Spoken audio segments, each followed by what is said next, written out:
un bébé flottant dans du liquide amniotique. Mais je me dis que probablement à cet endroit-là, il n'y a pas d'image, donc c'est pas le bon endroit, c'est ça? Ouais. C'est ce qui me semblait. Cependant, le fait que tu aies cette image au moment où tu as l'intention de retourner à la source, ça veut aussi dire que cette image s'impose à toi et demande que tu la regardes. Alors parfois, un petit peu comme c'est arrivé ce matin, on peut faire fi de ça et dire je vais derrière l'image. Mais comme c'est une image qui n'est pas banale du tout, ça pourrait être intéressant que tu regardes cette image et que tu explores un petit peu ce que ça veut dire pour toi. Parce que du coup, dans cet environnement-là, il n'y a rien, quoi. Enfin, Rien. C'est vide et plein. Enfin, donc il y a juste que je suis moi en tant que bébé au milieu de ça, mais l'environnement, ça correspond un peu à C'est ça. Ce dont tu parles. Exactement. Et cet environnement, tout simple et banal, tellement qu'on n'y fait pas attention, on l'appelle aussi Dieu.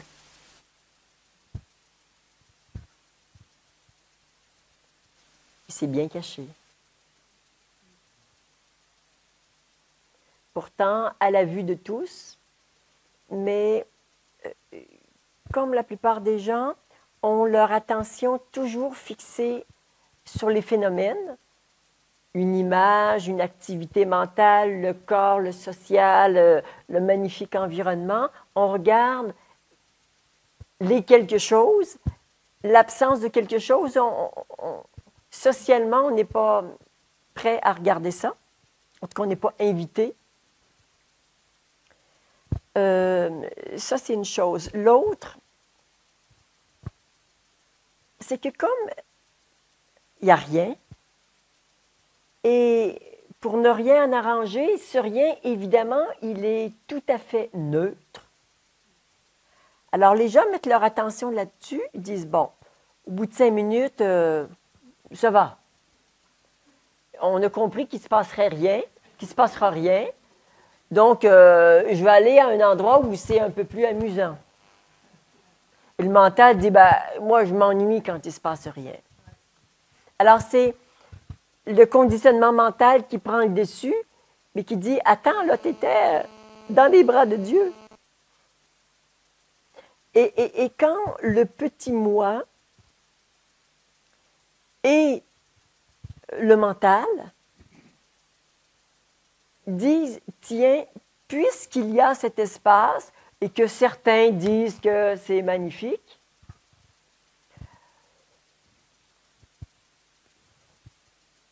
je vais y plonger. Je fais l'expérience. Alors, le petit moi se fond dans ça et se dissout.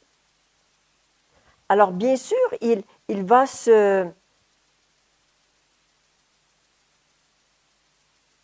recristalliser ou se reformer, mais le fait d'avoir fait ce passage dans l'immensité d'un super nettoyant, ça ne peut que lui faire du bien.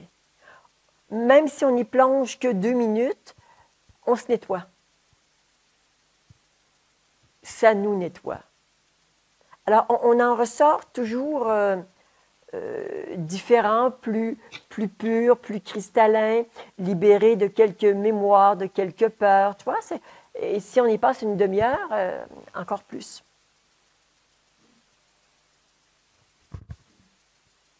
Dans ce que tu me dis, du coup, je me dis peut-être que j'ai plongé, mais que je ne me suis pas dissoute. C'est possible. Et qu'il reste oui. un bébé dedans, mais c'est possible. C'est possible. Bon, je dirais, il y a 2 probabilités. La première, c'est que quand on va à la source, aujourd'hui, c'était de ton être, mais le mental, lui, à la source, c'est de ta vie présente, donc bébé embryon. Tu vois, il peut y avoir une confusion du commencement. Alors, il y a le commencement de l'incarnation et le commencement qui est un non-commencement. Tu vois, il peut y avoir simplement un amalgame de compréhension qui n'a pas forcément de grands messages avec cette image du bébé. Et c'est pour ça que on peut le faire autrement, mais quand on sait que c'est l'espace où il n'y a rien, je peux vraiment le mot qu'on utilise, m'abandonner.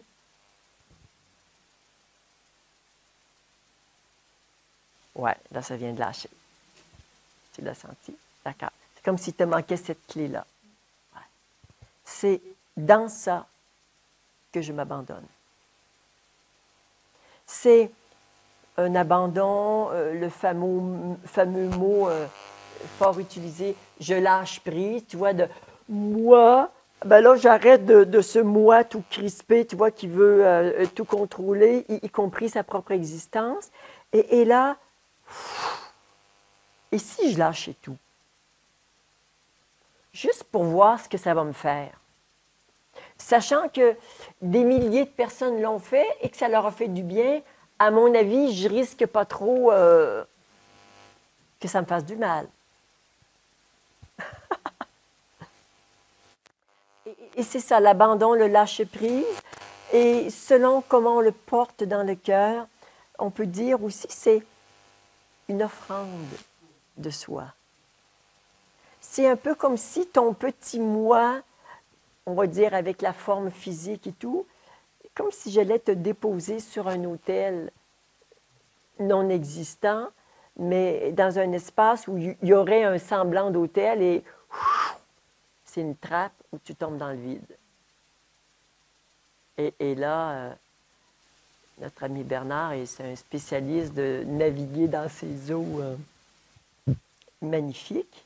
Et hop, à un moment donné, quand la méditation est terminée, bon, selon différentes circonstances vont déterminer la fin de la méditation, et hop, tu émerges à nouveau. Mais tu n'es plus pareil. Et arrive un jour où il n'y a plus ces allers-retours, c'est que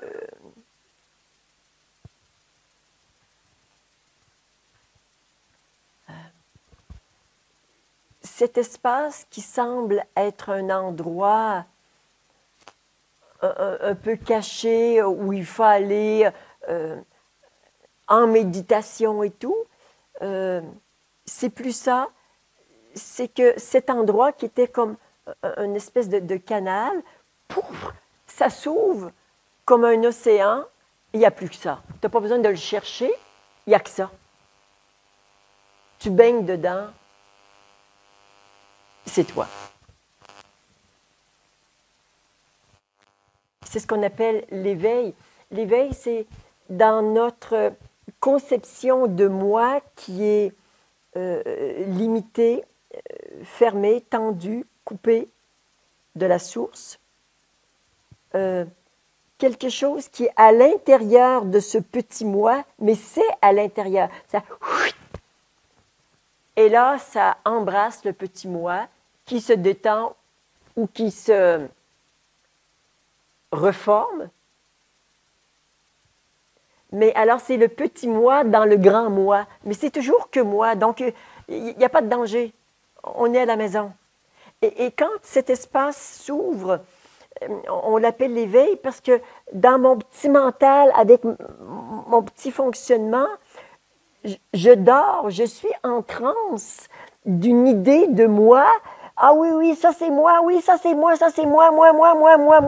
Non, mais tu n'as aucune idée. Ça, c'est une parcelle. Et quand cette présence sort du cœur de moi et qu'elle t'enveloppe, tu dis, me voilà à la maison. Cette maison, elle était cachée on ne sait où, mais d'un seul coup, tu dis, tiens, je suis chez moi, à la maison. Et non seulement je suis chez moi, mais la maison, c'est moi. Et je me suis éveillée à qui je suis. C'est toujours là, mais méconnu. Et c'est ce qu'on est en train de faire. En tout cas, c'est un premier passage pour sortir d'une petite identité moi et vraiment que jaillisse la non-identité soi. Qui a un amour fou pour ce petit moi, qui va forcément en prendre soin. Mais qui en prend soin dans la mesure où le petit moi s'ouvre. L'autre a tout à donner, mais le petit moi, même, bon, éveillé, ça se passerait autrement, mais si je suis tout fermé, tout crispé comme ça, il n'y a personne qui peut m'aider, y compris le soi. Ouverture, ouverture, ouverture, libération, libération. Et hop, on se détend. Et ça change tout.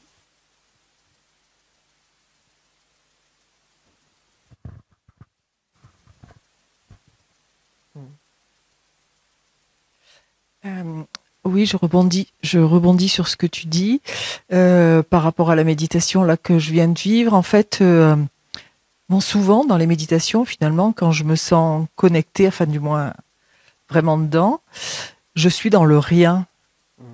Mais en fait, pour moi, le rien, c'était comme une antichambre à autre chose que je n'arrive pas à voir. Non. Et en fait... C'est le début et la fin de tout, ce rien. C'est de ce rien qu'émerge toute la manifestation et dans ce rien que vient mourir toute la manifestation. Alors souvent, je me dis, bon, bah ok, donc c'est bien, c'est agréable, mais il va bien y avoir autre chose. Non, il n'y a pas autre chose. Et ouais. En fait, on y est, quoi, là. Oui, tu y es. Tu es chez toi.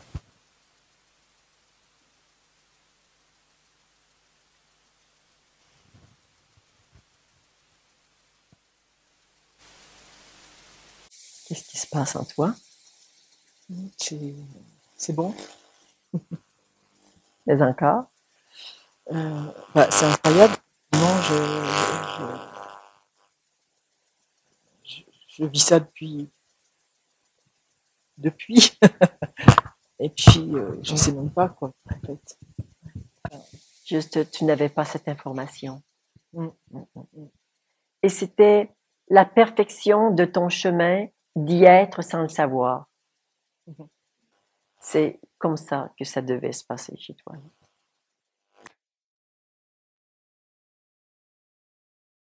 Là, j'ai cette sensation qui me vient qu'au moment de quitter le corps physique, c'est pas plus compliqué que ça. Non. Non. Donc, alléluia. Oui, les gens ont peur de la mort et n'ont aucune idée que c'est juste comme une grande respiration. La conscience se retire à partir des pieds. Mais ouais. C'est fini. Je suis morte.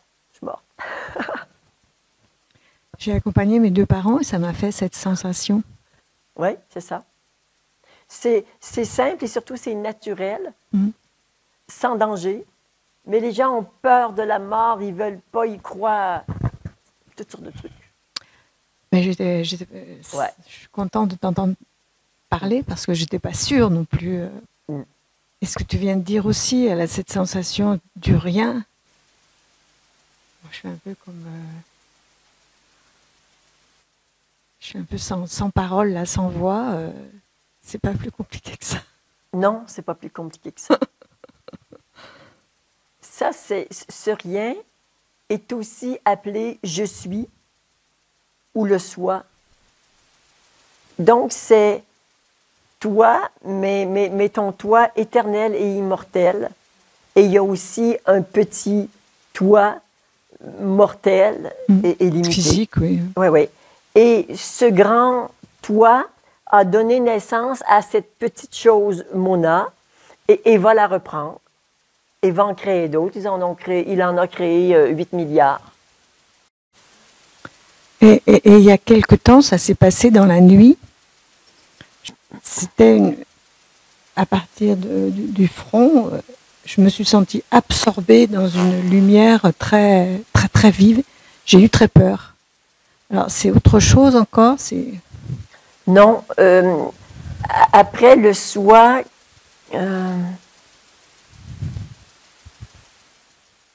le soi est neutre, il n'y a rien. Il n'y a même pas de lumière. Il y a une espèce de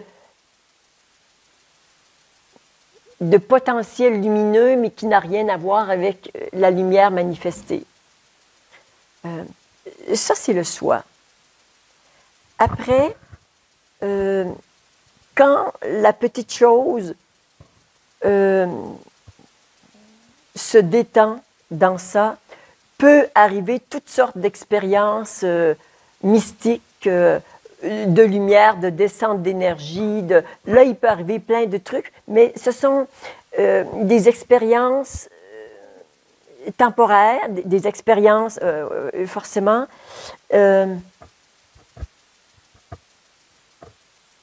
des initiations, des transformations, mais ça dure quelques secondes ou quelques minutes, c'est ça.